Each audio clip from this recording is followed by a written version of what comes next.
Have some fun. Enjoy yourself. We're going to Houston, Atlanta, Vegas. Y'all know the Vegas? Now we're in Houston. Definitely going down. Got that shit. Hey, ladies and gentlemen, this video is going to be different because if you haven't noticed, I'm wearing a button down. Oh boy! That stuff is yeah. Yes, pretty different, right? But no, the real reason is it's going to be different because I will be teaching you and showing you how to low balance budget.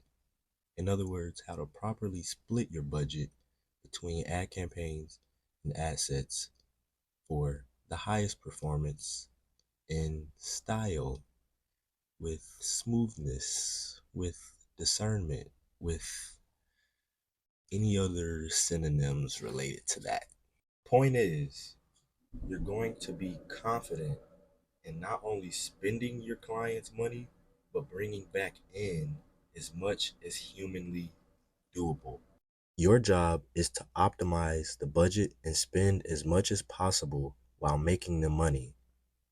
If I do have a budget and I'm making my client good money, usually they'll raise the budget or give no limit to the budget as long as I'm profitable.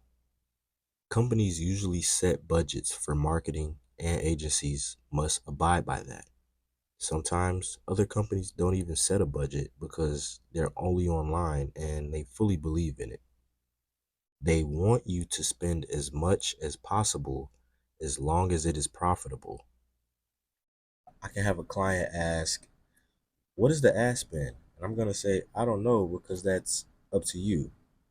Another client can ask and say, well, not ask, but they can say, you can spend as much as humanly possible as long as you're profitable. So they will want me to run their ads to break even, their ad cost and their cost to deliver their product to increase their revenue.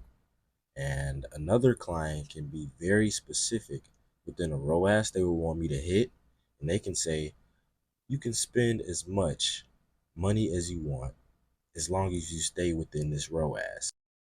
So scenario one, I have a budget of $4,000 a month, so 133 pounds a day. I'm optimizing for ROAS multiplied, and I'm running 10 ad sets for $15 a day. And the action is needed is to turn off the two least profitable ones. Now, if the ads are performing well, I want that $133 a day divided out as efficiently as possible. That way I maximize my returns, well, their returns of that $4,000, and I will have to turn off all assets that are doing the least profit.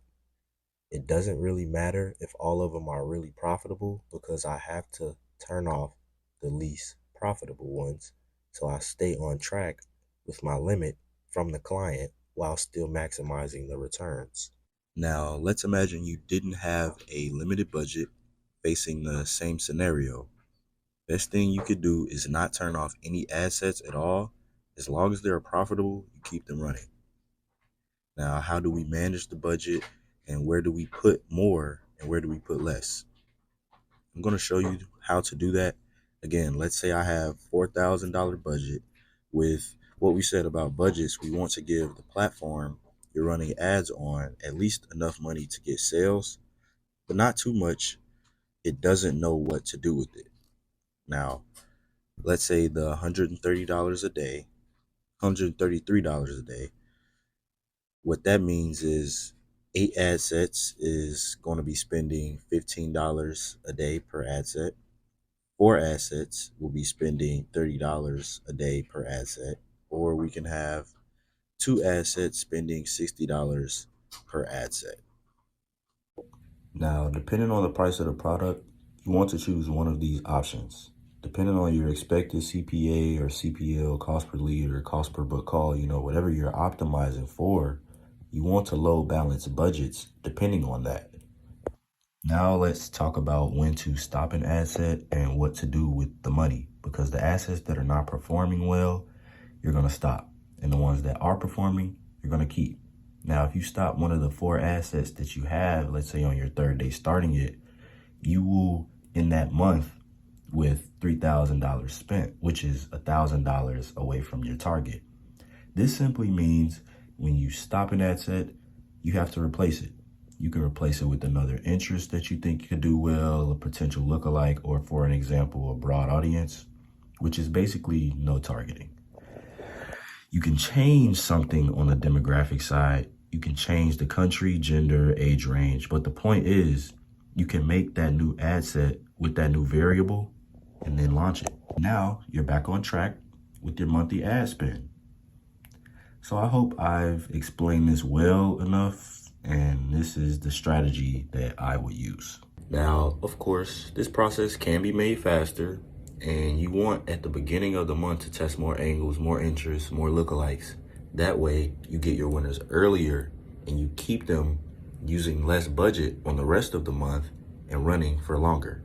So at the end of the month, you're spending the same, but what you're doing is accelerating the feedback.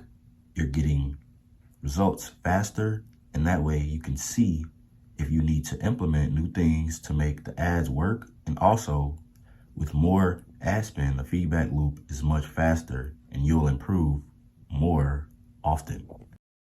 Alrighty, we're going to use another example. So on week 1, instead of having 3 assets spending $40, we're going to use 6. So we're doubling that, and we're going to be testing twice as much. Now on week 2, we're only going to keep the best performing ones. So I'm going to keep 4 of the best performing ones. And on the 3rd week, I'm going to keep 2 of them out of the 4. And then on the 4th week, I'm going to keep those 2 as well. So in this way, I spent the same, but by week 2, I already know what my winners are. Now I accelerated the feedback loop, and let's say hypothetically on week 1, you didn't get any sales. Then on the 2nd week, you can test a load of them. Now let's talk about when to know when to stop an ad set. Now, usually good ads will perform from the get-go, and you will see on the engagement on the CTR or the CPMs to kill the ad set, you should let them spend roughly 3 times the expected CPA, and if there's no purchase or leads or whatever you're optimizing for, you should kill the ad set, and this is not a hard rule to follow. Now, scenario 1, let's say you spent 3 times the CPA with a ROAS under 1, or, even if it doesn't have a ROAS, it's up to you what you do. Usually, let it run for another day, and if it hasn't made any progress, then you'll just kill it.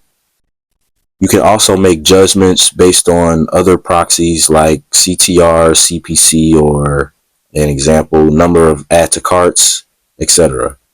And if you see a bunch of those, you can let it run for a little longer. Let's say that. Now, the common mistake though is holding on to an asset longer, just hoping that it will work because you see a lot of add to carts or a CPC. Ladies and gents, do not hold on to them long. You should launch new ones and test other things. This should have given you a very good idea on how to use your budget and sort of, how to play around with it.